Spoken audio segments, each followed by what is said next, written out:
It's a working library. It's a library stuffed full of books from all the way around the world. And all these books, each of the books in this library, are written by someone who's been forced into exile. Language is migratory. It's diasporic. It moves across countries all the time. And written into the walls is this extraordinary deep history of the destroyed libraries of the world. So when you've written your name in a book in this library, you know that next year this book will be in a library in Mosul. So it's a history of exile, but more than that, it's a celebration of an extraordinary world of people who've had to move, migrate across borders.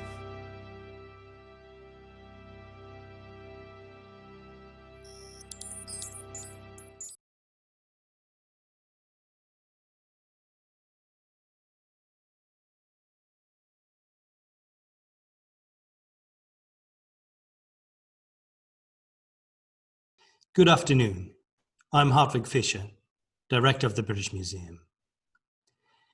At the start of March, the museum opened its latest exhibition, Library of Exile, by acclaimed potter, artist, writer Edmund de Waal.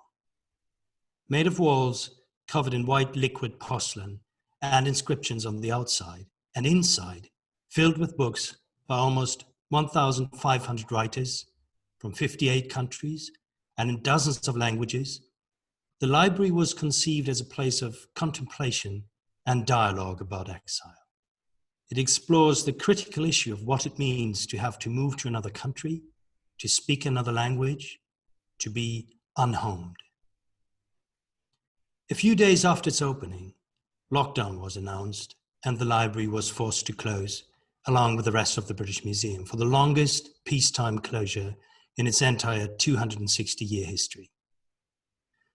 After almost 6 months, however, the museum has finally reopened its doors and the library is receiving readers once again. Come and visit soon, for next year, its books will be donated to the University of Mosul in Iraq after its own library was burned to the ground in 2015 by ISIS, with the loss of over 1 million books and invaluable manuscripts, the destruction of yet another library and all that it offers to so many people. Today's discussion, Writing the Experiences of Migration and Exile, is presented in partnership with English Pen. Chaired by Edmund himself, it features novelist and human rights activist Elif Shafak, writer and journalist Hamid Ismailov, and journalist, broadcaster and writer Kavita Puri. It is the first in a series of events exploring themes and issues raised by the Library of Exile. We are indebted to our sponsor, the AKO Foundation, whose generosity and vision has made this program possible, as well as the installation itself. And so, without further ado, it gives me great pleasure to welcome my friend Edmund and our esteemed guests. Edmund, over to you.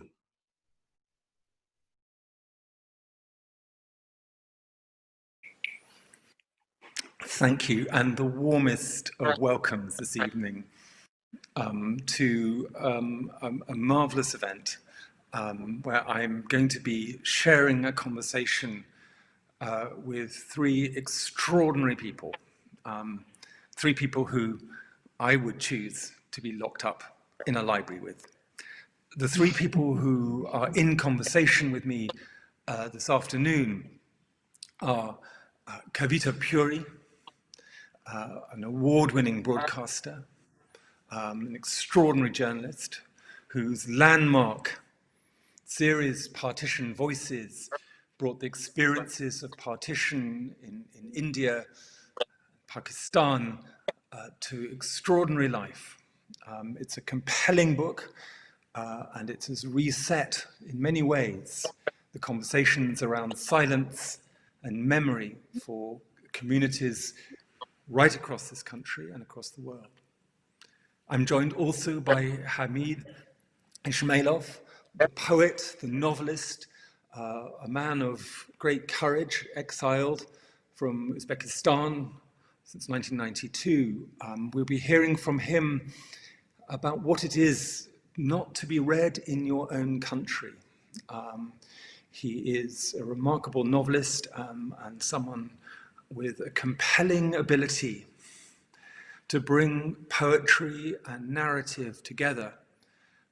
He stands really internationally as one of the great voices in our complicated world.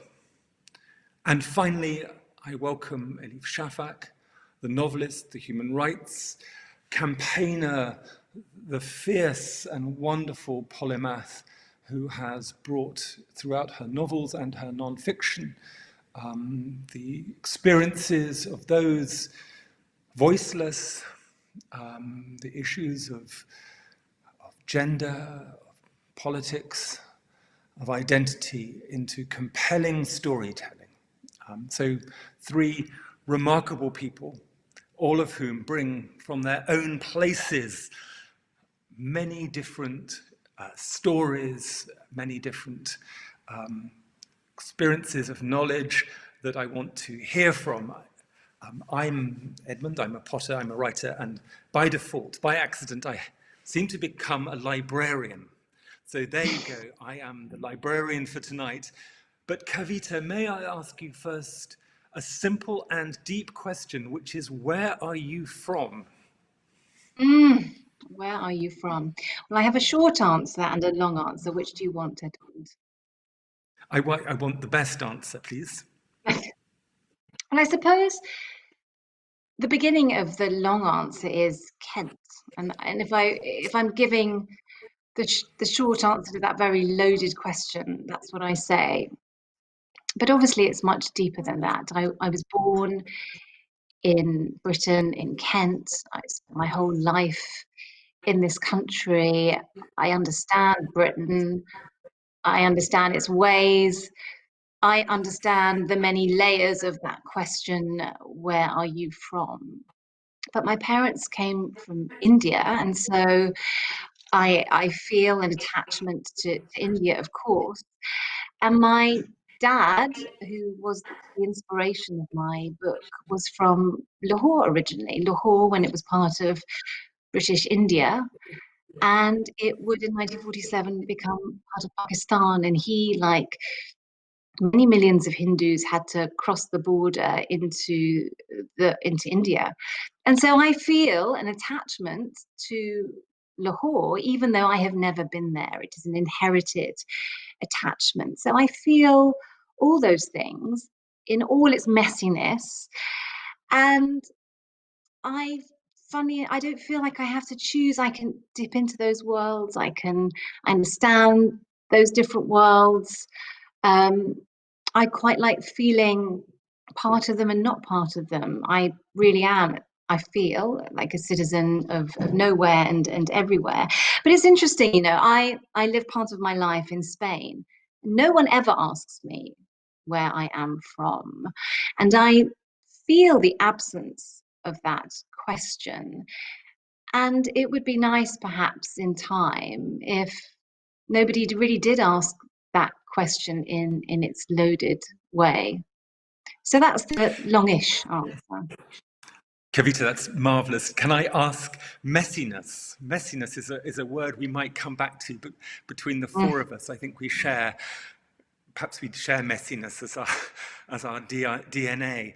Elif, can I ask you next this loaded question? Answer it in any way, explore it, but where are you from?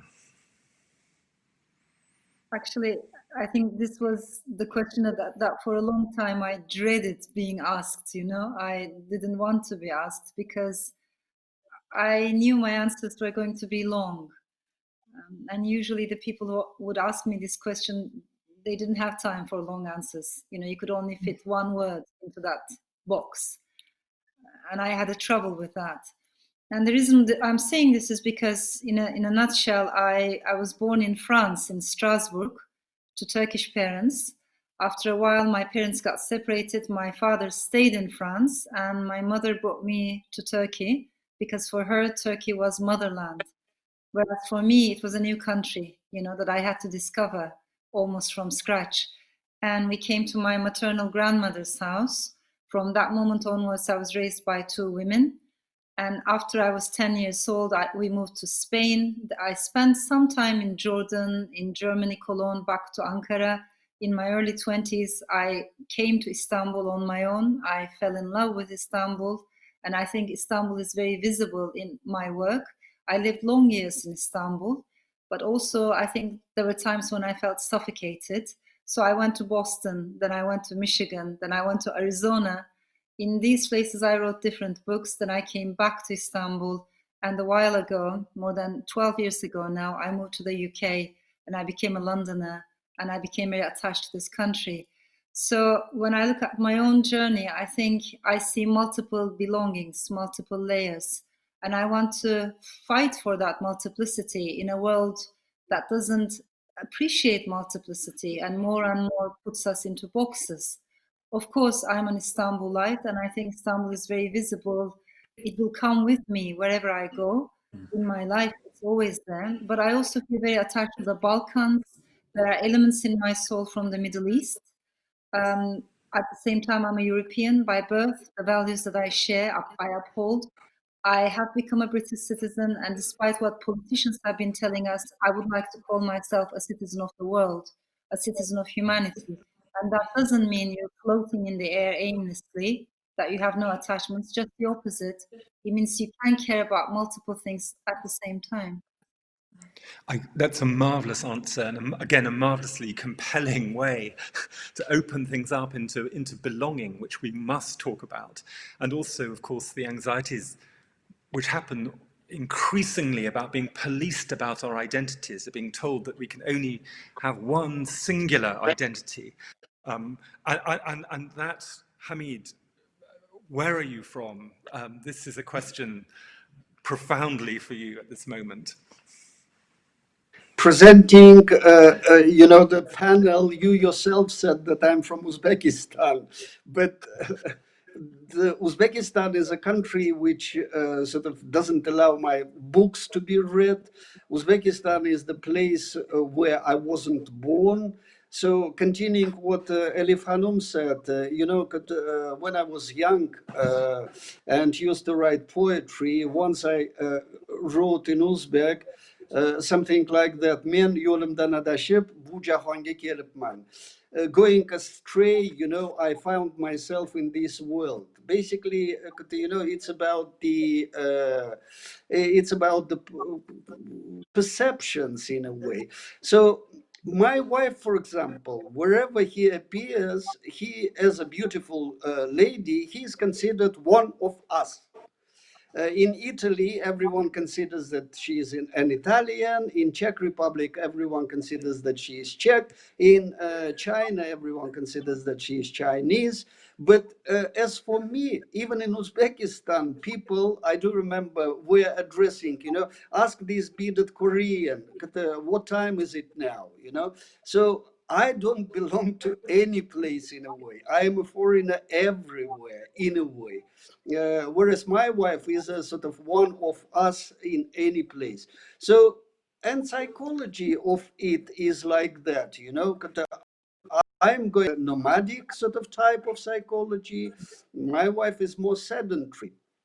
And when you're asking, for example, where you're from, I can name once again hundreds of places. Now I'm sitting in Marienbad, in Czech Republic. So tomorrow I'll be in Prague, in Kafka city. So everywhere I'm a stranger in a way. But at the same time, I would fight anyone who considers to own a certain place, because owning a place in this world is, in the best case, it's an illusion. In the worst case, it's a prejudice. And we as writers, wandering between prejudice and illusion. Okay, so owning a place, I mean, what I would love to hear from is whether or not, in some ways, you have experienced exile. I mean, Elif, there you are, nomadic, as you say, from France into all this wonderful plurality of places. and a plurality also of languages. You write in several languages, I know. Do you experience exile in any kind of way, or is that something that is a projection from your readers, or indeed from me, onto you?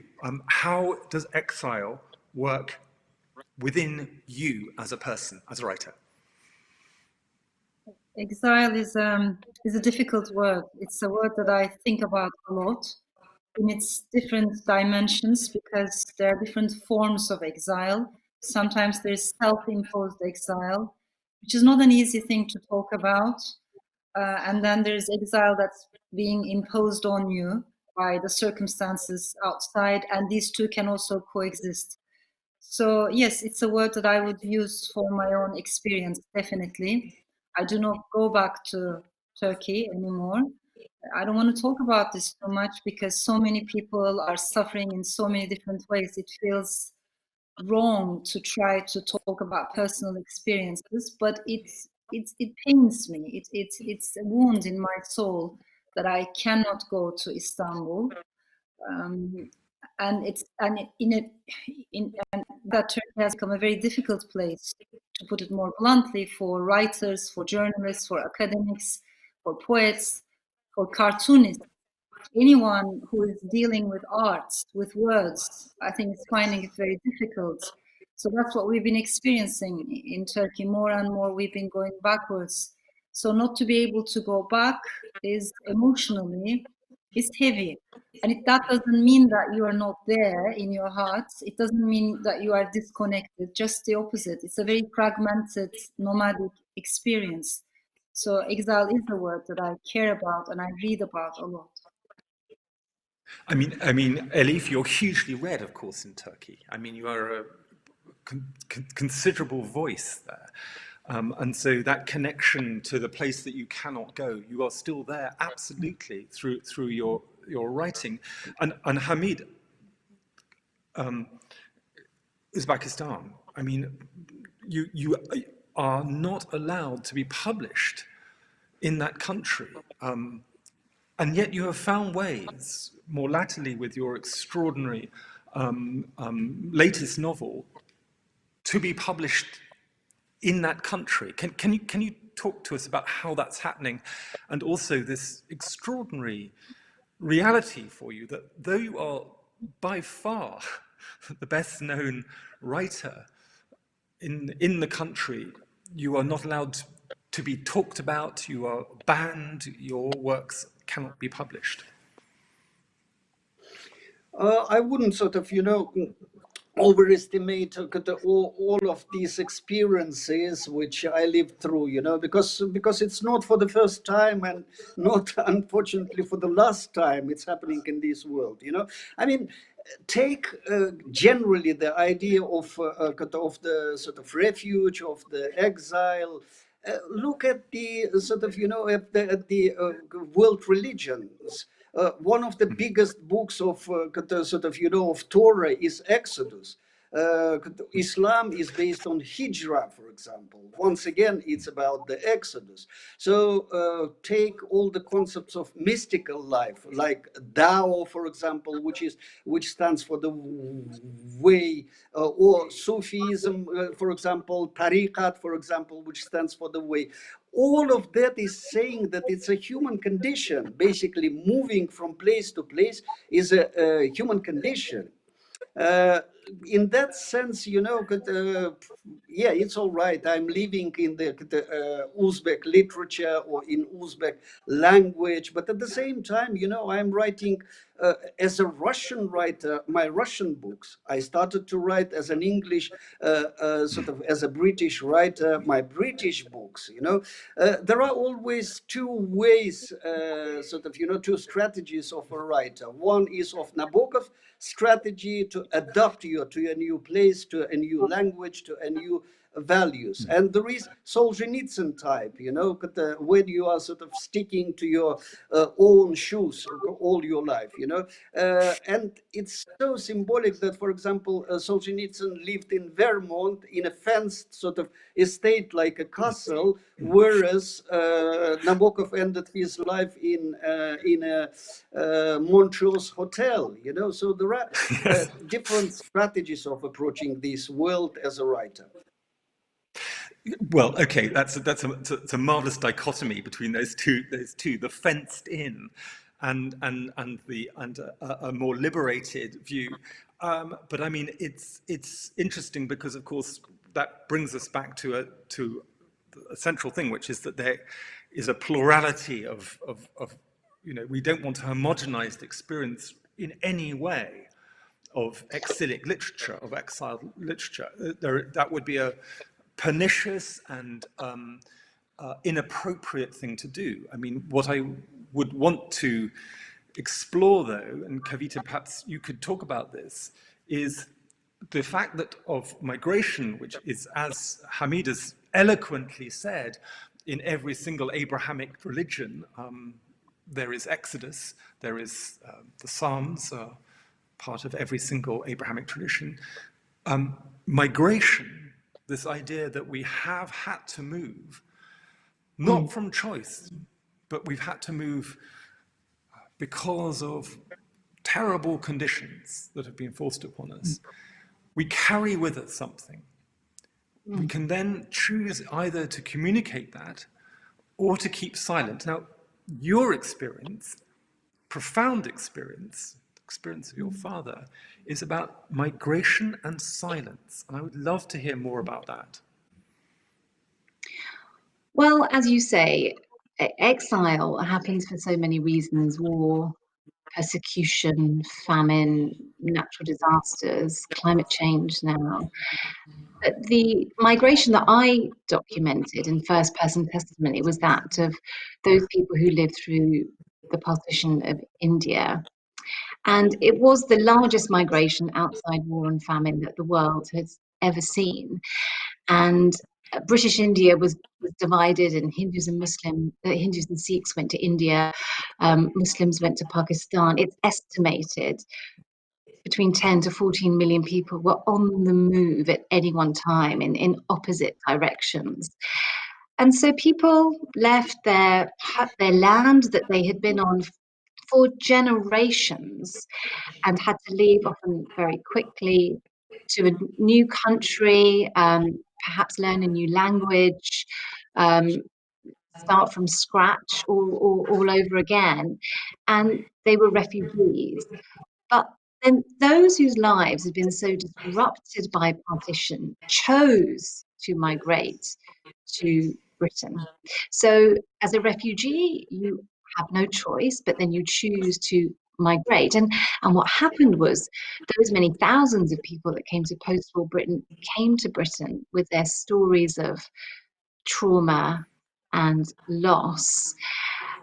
But they kept them hidden away for so many decades. And it was only really with the 70th anniversary in 2017 that there was a public space for people to finally talk about what they had been through. And it was incredibly traumatic. It shapes the Indian subcontinent so profoundly.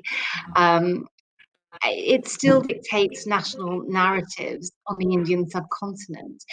And I would say that for British South Asians, second generation like me and third generation, it really matters to know your history. Our tie to our land in Britain is fragile. It is one generation, perhaps two, and it's important that we know our history. But with the 70th anniversary, that silence was broken, and there were lots of really complicated reasons for that silence.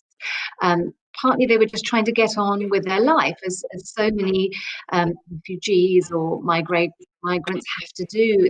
There's no time to look back on the past. You're in a sometimes really hostile environment. You just have to get on with your life, and then your children who are born in a new land, they know very little of home. And with partition, there is a lot of shame and dishonor bound up in partition memories. So for all those reasons, there was silence. And for me, the importance of documenting those stories, those testimonies, and writing them down was that if you don't document those stories, they are gone forever.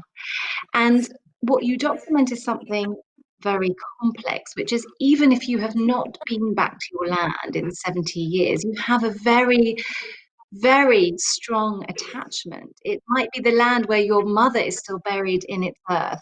It might be the land that you want your ashes scattered when you're dead. Even if you haven't been there in 70 years, that feeling is incredibly profound, which is why I say I still have a connection. I feel a connection to the core. It is purely inherited memory, but I have that.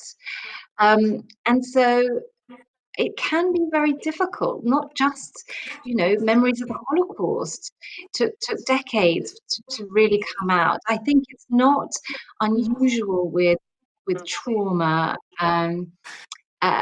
to take so long, so many decades to finally speak, but there has to be a public space too. I think that's so true, and I think that there is a sort of safety around silence, that some people who've experienced profound trauma, and certainly true of the Holocaust era generation, I know this from my own family experience, that you don't want to pass on the stories simply because you don't want, in some way, to make your children carry something that you carry. But not saying something, not passing on a story, has consequences. It all has consequences which can be very profound, and that is for another time, perhaps. But what I'm also conscious of, and this is about migration, is that by not telling the story, you are making yourself English. Yeah. Or British, or whatever you want to do. You're saying, actually, all that happened, and now here I am, and my identity is rooted and grounded and particular and maybe singular in this particular country. So what I'm interested in with the four of us is that, of course, we're all talking, and Elif, perhaps you could talk a little bit more about this, about the multiplicity of identities. It's so present within your novels, and I have to say, if I can wave around your new book, which has just come out, How to Stay Sane in an Age of Division, it's beautifully adumbrated in this Buy It Now glorious book that came out 3 days ago. Tell me, talk to us, multiplicity. I so appreciate Edmund. I think following up on what Kavita was saying, it's so important to break those silences because they affect everything and their impact goes on for generations. And I do sincerely believe, as storytellers, of course, we love stories, we chase stories, we love imagination, words, language, but we are also drawn to silences, and we must. So maybe there's a part of me that wants to give a bit more voice to people who have been forgotten, pushed to the periphery, to the margins. I think literature has to empower those who have been disempowered and make the invisible a bit more visible. So rather than focusing on the center, it is the margins, it is the periphery that pulls me towards itself. And when you pay attention to the periphery, you realize there are so many stories that have been erased, systematically forgotten, even within the same family. Turkey is a country, of course, with a very rich and long and complicated history, but that does not mean that we have a strong memory. Just the opposite, we are a society of collective amnesia. Our entire relationship with the past is full of ruptures, a big void, and that void is filled with either ultranationalist interpretations of history or Islamist interpretations of history, in which there are, of course, no nuances, and one single narrative is imposed from above, top down. So when you start asking questions about people, human beings, how would I feel about the Ottoman Empire, for instance, if I had been an Armenian silversmith? How would I feel if I had been a Jewish miller? How would I feel if I had been a concubine in the harem? If I had been a peasant in the Balkans? When you start asking these seemingly small but fundamentally important questions about human beings and their experiences, you realize that the narrative that we have been fed is not correct. And so it becomes very important to tell the story, to imagine the stories of minorities. To me, that is something that's very close to my heart. And I think overall what I like, especially in a novel, and I think a novel, the novel as a genre is one of our last remaining democratic spaces where we can still have nuanced approaches to big, big, big issues. In a novel, what I like is when you bring different writers together, how they challenge each other, how they coexist. That to me is amazingly important. I don't think it's the job of a writer to try to dictate anything, to try to preach or teach anything that is wrong. But I think it is the job of a writer to ask questions, including difficult questions about difficult issues, including questions about identity. And then once you create that open space with a diversity of opinions, you always leave the answer to the reader, because every reader's answer is going to be different, and we have to respect that. But storytelling opens up spaces, democratic, egalitarian spaces where there's diversity, inclusion, and where we can have cognitive flexibility to see the truth from the perspective of someone else. And I think that is an incredibly important intellectual exercise, but also almost like a spiritual exercise, which we need more and more in today's polarized world. And Hamid, this takes us straight to you. I love this. I mean, it's in some ways what you're talking about there is the polyphonic nature of fiction. That's not a single voice. It's the ability to inhabit otherness and plurality, and also perhaps to allow change to happen, both temporally and geographically. And I'm so conscious, Hamid, about when I talk about polyphony, that not only do you write in several languages, but also your novels are full of poetry and full of other people and full of possibilities. And I think we might have lost him. We're looking at Hamid expectantly. I rather liked that thing about polyphony, but I don't think, unfortunately, Hamid is currently there in his hotel bedroom. But in his latest novel, The Devil's Dance. Oh, he's back. Oh, here he is. He's back. Hamid, talk to us. Hamid, polyphony, many voices.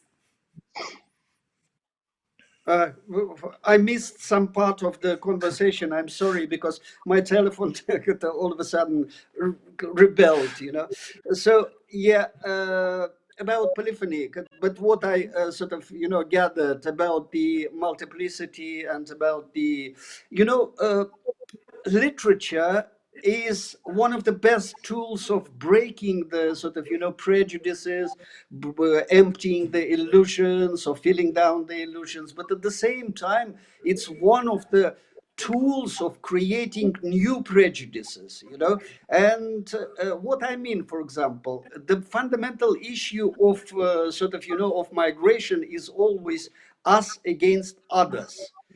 So basically, it's about otherness, isn't it? So, but otherness is quite sort of various in forms. It might be sexual otherness, it might be religious otherness, it might be racial otherness, you name it. So basically, we are talking about the otherness as a sort of big concept when we're talking about migration and the issues of migrations. I'll take just one example, a very small example. In the Soviet Union, I used to read the books of the mainstream literature, and all of them, Russian novels were about Russians, Uzbek novels were about Uzbeks, Georgian novels were about Georgians, and so on and so forth. Take every great Russian writer of the 20th century, Bulgakov, Nabokov, or who else? Solzhenitsyn. All their novels are mono-national, mono-ethnical. I became infamous for sort of, introducing the Noah's Arch of the reality of the people, because our reality was, mixture of all nations, races, beliefs, faiths, etc., etc. When I came to Britain, I am reading the sort of mainstream British literature. It's also mostly mono-ethnic, mono-national. It's quite strange. I always laugh, even sort of, my revered and beloved colleague writer Kazuo Ishiguro, himself being Japanese, rarely admits any other nations into his novels, So that is a big problem for me, the reality which we are sort of, facing. When I look, for example, at my, let's say, cul-de-sac in Barnet, I see all the nations there, all the nations. But the reality of our books are mostly mononational. So So, it's a simple sort of, example, but that is the way where literature can bring something, to fight for otherness, to sort of, to make otherness much closer to us, much more acceptable. well, I mean, that's wonderful. And I mean, I wish we were all at this very moment in the Library of Exile, because I suppose the imperative of actually building this library, I mean, no one asks you to build a Library of Exile, was simply the feeling that when I looked at my shelves behind me here, and I scanned them, I realized that every second book on my shelves was someone who had started in one place and ended up in another. And that my whole reading life, my whole life is informed by people who have been forced to leave one home and make another. And what interested me was what they brought with them, and what they share, and what we can then share through translation. And I wanted to be in a space where quite obviously you could see what a world of migration looked like. Now, I think it's really compelling. I love the idea that people can go in and find a book in actually it's 90 different languages from different places in the world. But my question to all three of you is this a mistake? Am I homogenizing by having a Library of Exile the very particular singular experience of one writer and then another and another? Elif, have I got it wrong? You haven't got it wrong at all. And I think this project, this entire project, is so important in so many different ways. We're living in a world in which books are disappearing, libraries are being raised down, but also a nuanced way of thinking is not being encouraged. Knowledge itself is being mixed with information, whereas there are different things. I think we're living in a world in which we are bombarded with information. We have too much, way too much information, less knowledge, and even less wisdom. So to put the emphasis on knowledge and try to change that ratio and put the emphasis on wisdom and empathy and storytelling is incredibly important, because information is very different. It's something that we consume. It doesn't stay with us, and it makes us arrogant too. It gives us the illusion that we know the subject, whereas knowledge is completely different. For knowledge, we need to slow down. We need to go within. We need a library for knowledge, right? We need books. We need literature. And then for wisdom, hopefully in the long run, we need to bring the mind and the heart together. We need empathy. We need emotional intelligence. So by putting the emphasis on knowledge and continuity and our loss of knowledge, but also the experiences of exile, belonging, non-belonging, I think you're opening up a very important conversation. Perhaps the only thing I would add to this conversation at this stage is, especially in the last years, we have begun to see more and more people who don't necessarily leave their homes in terms of going elsewhere, but still are living in some kind of exile, in the sense that they cannot recognize their own countries anymore because of politics, because of divisions, because of tension. So they are kind of feeling some kind of exile, but maybe they don't have the words to express this. Whether you're in Brazil, in the Philippines, in Turkey, in Poland, in Hungary, I know many people who are familiar with the sense of estrangement from their own cultures or societies all of a sudden. And that, too, I think, is an important part of this discussion. I think that's really interesting. And I mean, that idea that actually exile is not only this very particular and dreadful sense of a loss of a place, but actually being able, actually not seeing the country, not understanding the country which you're in because of the terrible political and social issues that allow you to be erased or effaced, don't allow your voice to be heard, is a very compelling issue here. I have questions that are beginning to come in. I have a list of questions that are coming in from our thousands of people who are hanging on your words. So can I, actually this is absolutely apropos of what we're talking about here, and perhaps I can ask you, Hamid, about this. This is from one of our viewers. Exile is so often romanticized in literature, but in reality it usually means blood, tears, and poverty. At the same time, it's wonderful to hear you talking about exile being a source of wisdom and inspiration, but is there a contradiction there? Does this bother you? Does this bother you, this idea of the wisdom, the inspiration, the generative power of exile, and the absolute dogged misery that often is entailed by the reality? Is Yes, that a it comes contradiction? the hand in hand, isn't it? The one side of the exile with the other side. The problem here for me is not so much, the exile as a problem, but the receiving side, that is the biggest problem of the receiving side.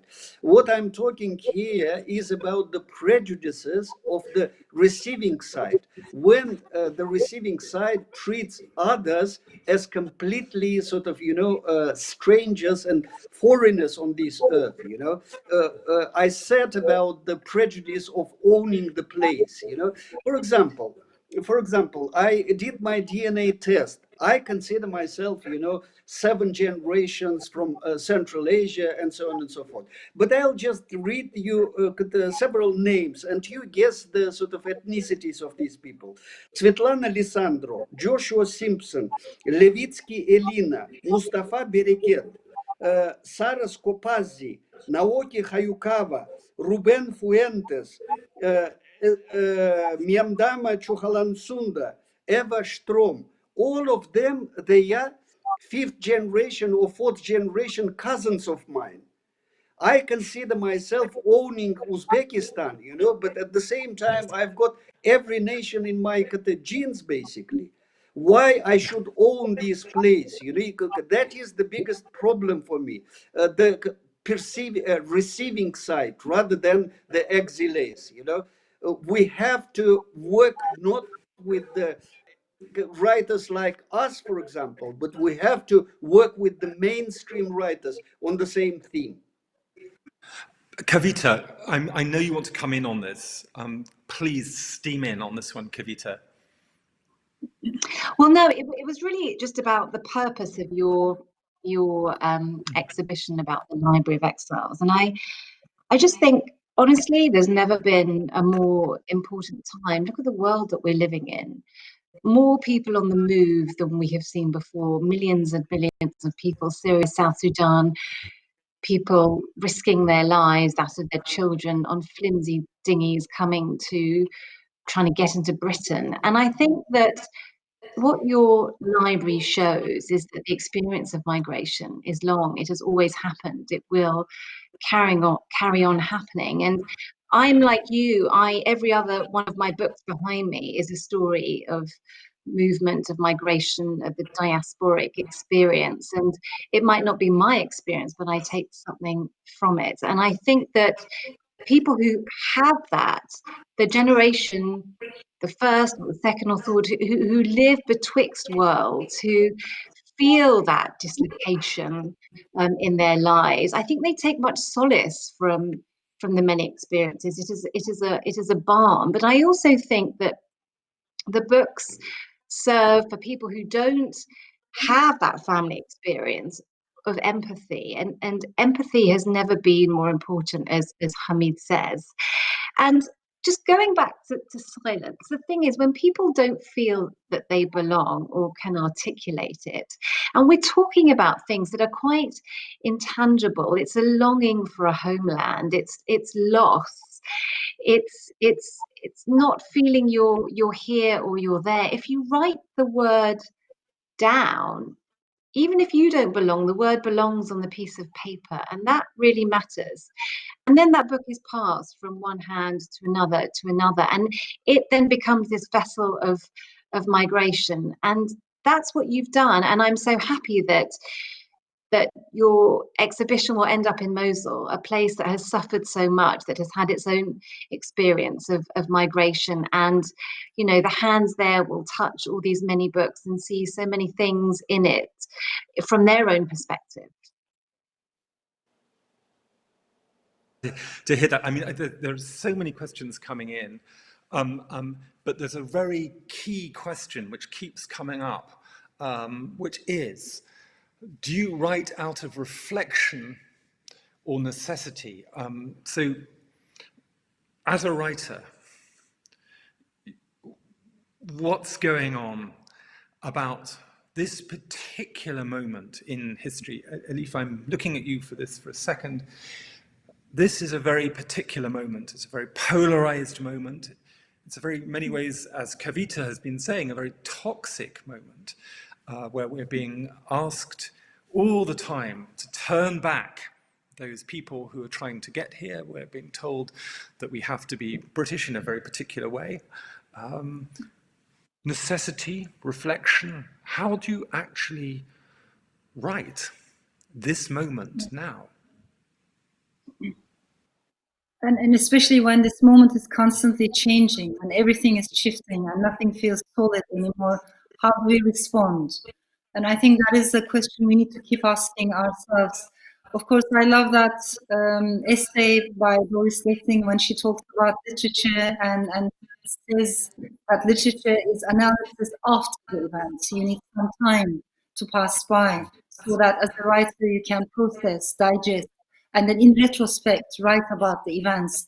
I understand that aspect of literature, but I also think at a time like this, maybe literature has to become analysis during the event.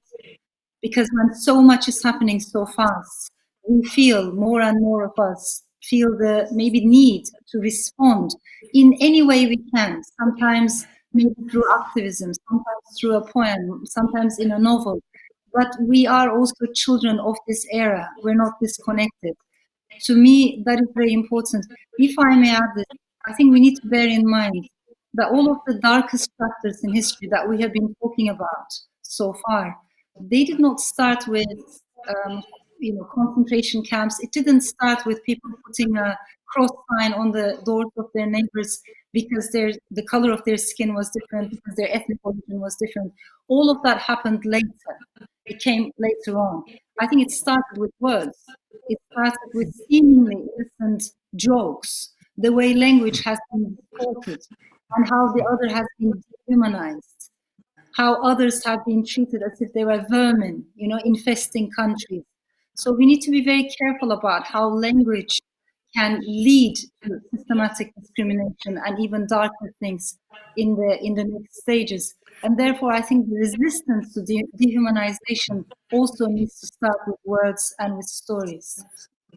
I absolutely, and I think that, you know, on the walls of the library are written the words of Heinrich Heine, where he 200 years ago, where he says, where they burn books, then in the end they will burn humans. By which he means not just the burning of books, but actually that extraordinary way of infecting language against other people, of removing their particularity, removing a sense of them, of people with agency, and saying that they are actually not welcome within the communities we have. So when you burn books, you also burn humans, says Heine. But you're absolutely right, that attentiveness to the texture of language now is more vital than ever. Still many more questions coming in. I think we probably have time for just one more question, I'm afraid, which is someone who is talking, was very interested, Kavita, by the experience of exile being something inherited, where the children of those who are forced into exile respond to its consequences. Do you feel this inherited experience can be a rich theme for writers? Well, that's a question. For you, Kavita, it's certainly been a question for me too. I absolutely do, and I think I'm second generation. And what I would say is that when you have a parent or grandparent who has lived through exile, and you have seen etched in them what that does, you feel a sense of fragility, I would say. Now, what I don't know is how many generations that fragility carries on. And what I mean fragility is you realize that my tie to this country is my parents. They came here.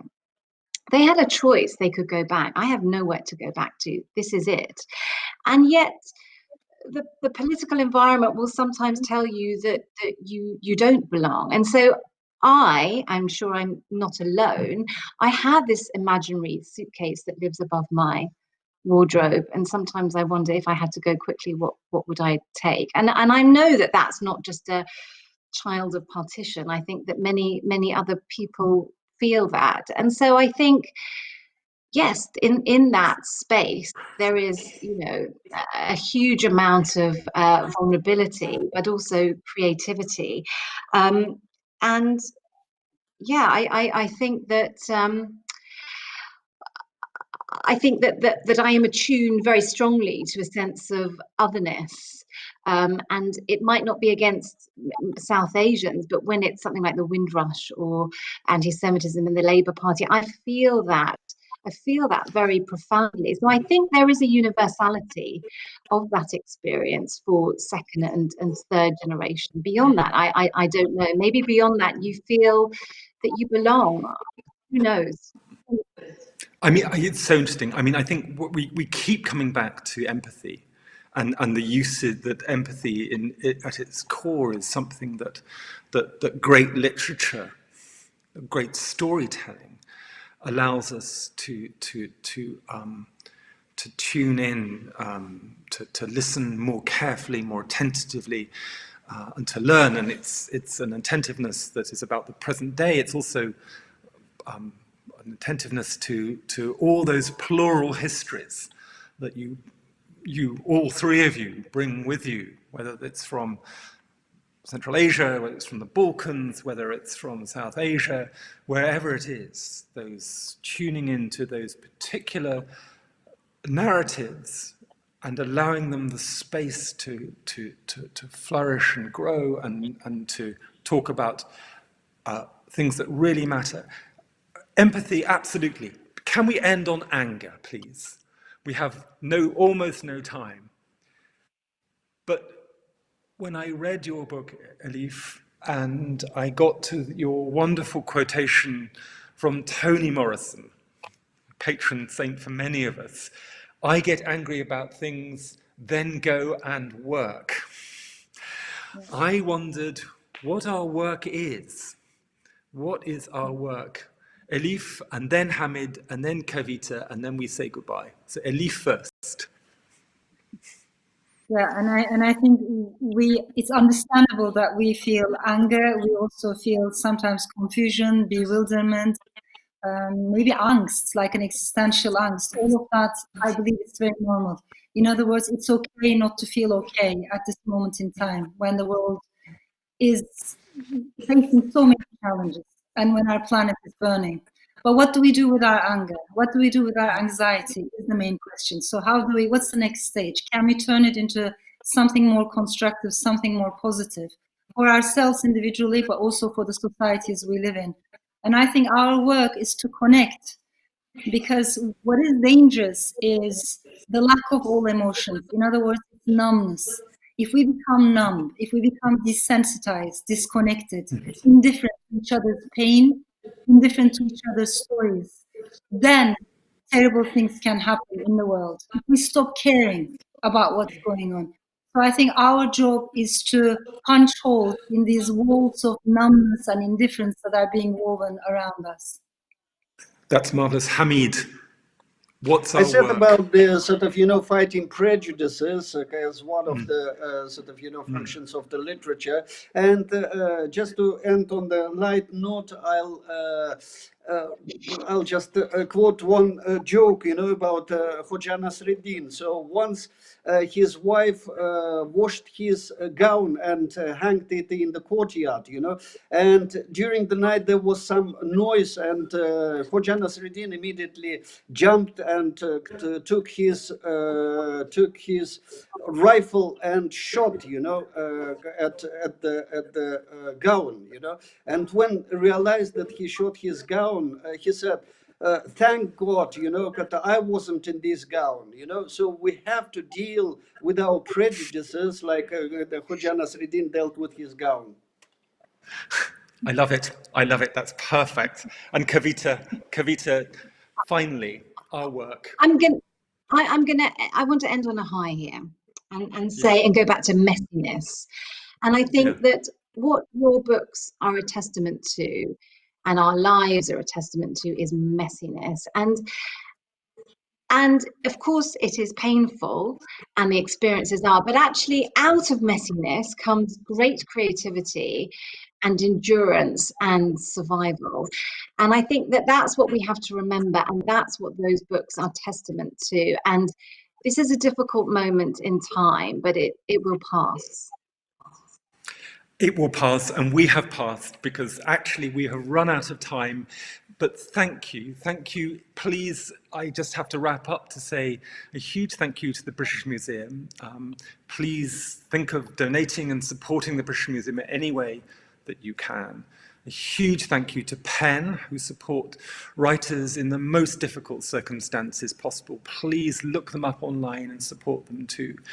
If you're interested in the Library of Exile, please book if you can and go and see it in the British Museum, but we're also online. We have a catalogue. Suggest all the books that aren't yet in the library, and they will find a place in our online Library of Exile. The catalogue for this beautiful exhibition is also online too. There are more events ahead of us with other writers, so please stay tuned for that. But a huge thank you, a special thank you to these three wonderful friends and writers for sharing yourselves so deeply, funnily, cogently, angrily, empathetically, lucidly. My God, honestly, if I'm going to be locked up in any library, I hope it's with you three. And thank you so much, everyone who's been with us this afternoon. I do hope you stay well and stay reading, and see you soon. Thank you. Goodbye.